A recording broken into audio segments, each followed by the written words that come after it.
I've done it. My life work is complete. I've refined the perfect basketball stat. So many years of hard work. So many years of hard work and sacrifice to make this statistic. It might be the most important statistic in human history. It's the most important thing I've ever done. It's the most important thing maybe anyone has ever done. Ever in history. Box score plus minus, plus usage, plus shooting percentage, plus steals per game, plus yards traveled on defense. The perfect stat to tell you how well-rounded a basketball player is. The Bussy metric. Now, how do we use this metric to impact? NBA season's been weird. It's been a weird start to the season so far. And there's some stats that really kind of jump out at me. In a slow night of games last night, I decided, why not talk about 5 stats that I think you should know about. You, the NBA consumer. 5 things to look out for over the course of the next couple of weeks, the next couple of months, the remainder of the season, okay? All right, we have 5 stats, 3 of them positive, 2 of them not so positive. So let's just get right into it, starting with Mr. Tyrese Haliburton. I mean, you probably don't need me to tell you how incredible Tyrese Haliburton has been, but we're really witnessing the start to what could be a historic season, a season where if some of these numbers were to hold, Haliburton's going to have like a legitimate MVP argument.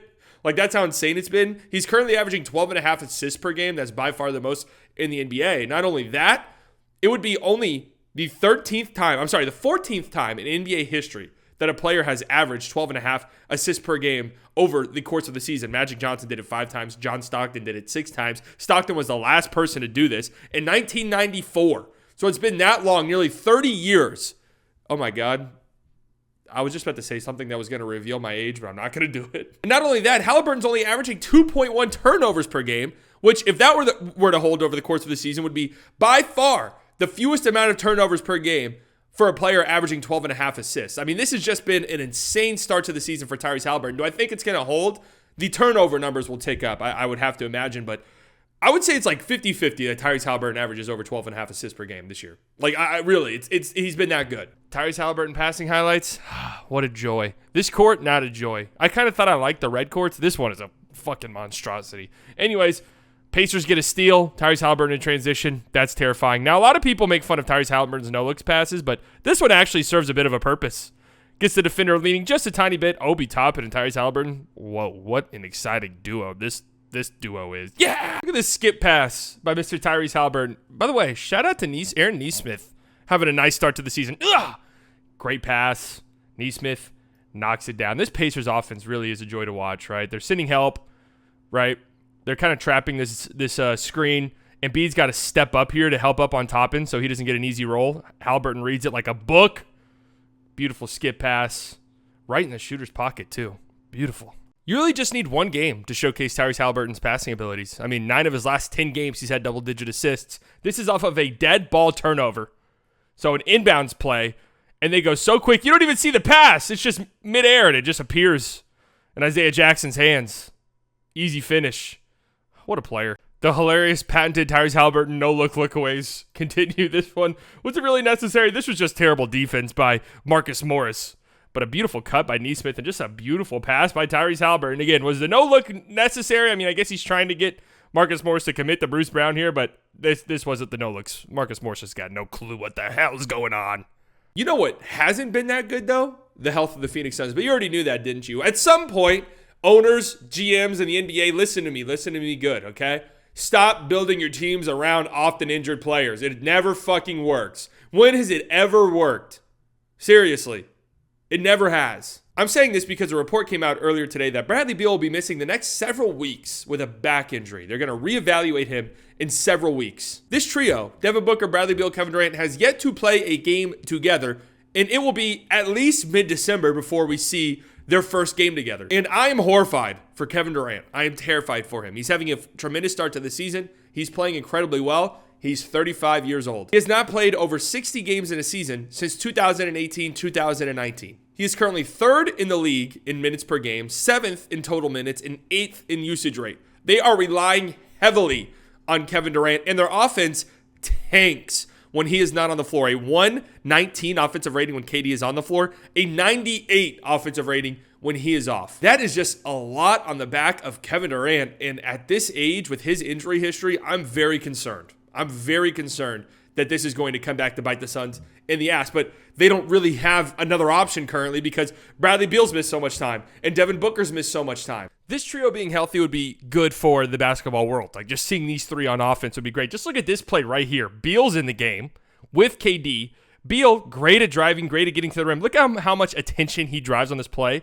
Every single player on the Thunder is looking at him. And look who's just chilling in the corner. Kevin Durant. Oh, what's that? One of the greatest scorers in the history of the sport. Wide open in the corner. Okay, K to beats Diop. Nice little exit screen right here. That's a wide open look for Kevin Durant. Kevin Durant shooting wide open corner threes. I mean, wow. This next stat comes from our friend AOP NBA on Twitter. AOP! They want me to come off the bench.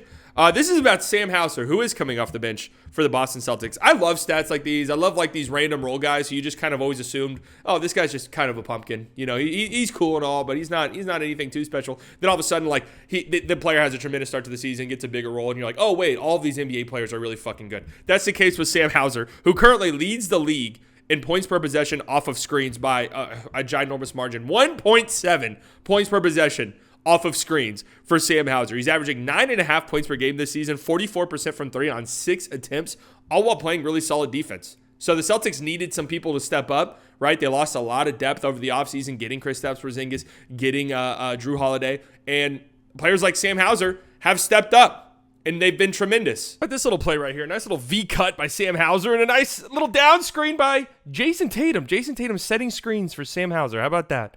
Pop out, boom, money. Brian Scalabrine just said it's automatic. We don't even need to mention it. That's what he just said in my ears. You can't hear it. Well, I mean, you might need to mention it. Okay, I like this shot right here. Hauser sets a screen for Tatum. Little pick and pop. Boucher, a little out of control on the contest. Hauser puts on the deck. Little sidestep three. Wait a second. Is he actually him? Luke Cornett with the down screen here for Hauser. Mike Conley fighting for his life to get over that. Too much space for Sam Hauser, who I guess is one of the best shooters in the NBA all of a sudden. Look out. Three-point contest. Boom. You know who hasn't stepped up? Everybody on the Golden State Warriors not named Steph Curry. This shit is a tragedy. Here's a stat from Automatic NBA that is just kind of hard to believe. If you remove the scoring possessions from Steph Curry, the Warriors would have a 52% true shooting percentage as a team, which would be dead last in the NBA by just a ginormous margin. They've lost 5 straight games, 6 of their last 7. Klay Thompson, he wants a max contract.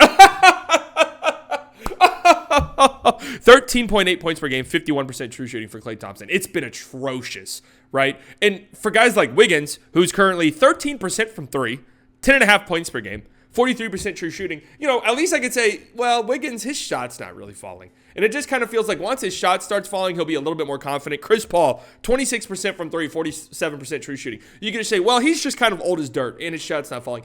Klay's shot selection is so horrifically bad that it's a black hole on offense. And it is tough to watch. There's going to have to be some very difficult conversations in Golden State unless there's a very quick turnaround here because they just can't afford for Klay to be doing the things that he does offensively. What the shite is this?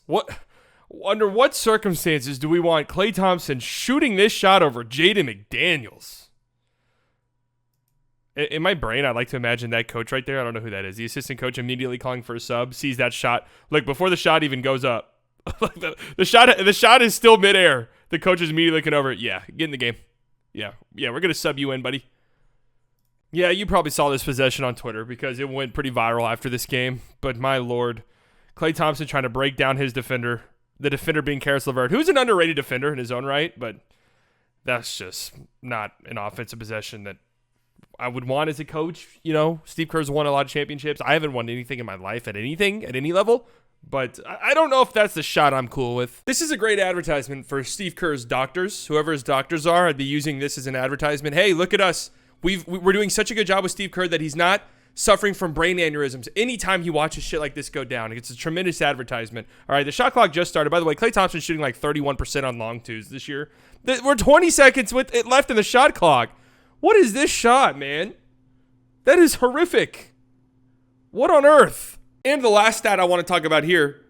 Hey, I'll throw a bone to my Dallas Mavericks. How about Derrick Jones Jr. looking like one of the most impactful defensive players in the entire NBA by on-off numbers? The Mavericks have a 109 defensive rating when he's on the floor, which would be the 7th best in the NBA. When he leaves the court, that number soars to 123, which would be dead last in the NBA by a pretty wide margin. Opposing teams shoot 7% worse from the field when Derrick Jones Jr. is on the court. How about this? This one is really interesting, and it really passes the eye test as well. Opposing ball handlers only average 0.56 point per possessions in pick and rolls when guarded by Derrick Jones Jr. That puts him in the 90th percentile. That really passes the eye test. He seems like he does a very good job in screen navigation, getting over screens, staying connected to his guy, staying connected to the ball handler. And it's just insane that the Mavericks defensively look like the worst defense in the NBA when he's off the floor, but they're very strong and capable defense when he's on the court. And that just really goes to show the Mavericks aren't that far away, people. They are not that far away. One more big defensive wing, and they're cooking with something. Nice play here by Mr. Derrick Jones Jr. in defense. Gets under this screen. He's there. Gets over this one. Just does good enough that Lively's able to recover on Vucevic. Mavericks in rotation. Patrick Williams. God bless the guy, but it's been a bit of a rough season for him. Misses the three, but that's what I'm talking about. Derrick Jones Jr.'s ability to fight over screens. Vucevic is a great screener, and Derrick Jones Jr. just does enough for the Mavericks to be able to rotate defensively without somebody having to scramble, and the play is fucked because he just dies on a screen. Look at this defensive possession. Hello? Off-ball screen by Caruso. Derrick Jones Jr. unfazed. Gets over that. Screen by Vucevic. A little dribble handoff. And it's just going to lead to a tough little fadeaway jumper by Vucevic. Great work, again, the Mavericks, because Derrick Jones Jr. is able to get over these screens. Nobody's having to scramble. Nobody's having to, fight for their lives. Lively's able to get position on Vucevic and force a tough fadeaway jumper. If he makes that, so what? How about a nice little block here by Mr. Derrick Jones Jr.? Luka forces OG baseline. Powell steps up to help. And Derrick Jones Jr. from behind on Pirtle. Get that shot out.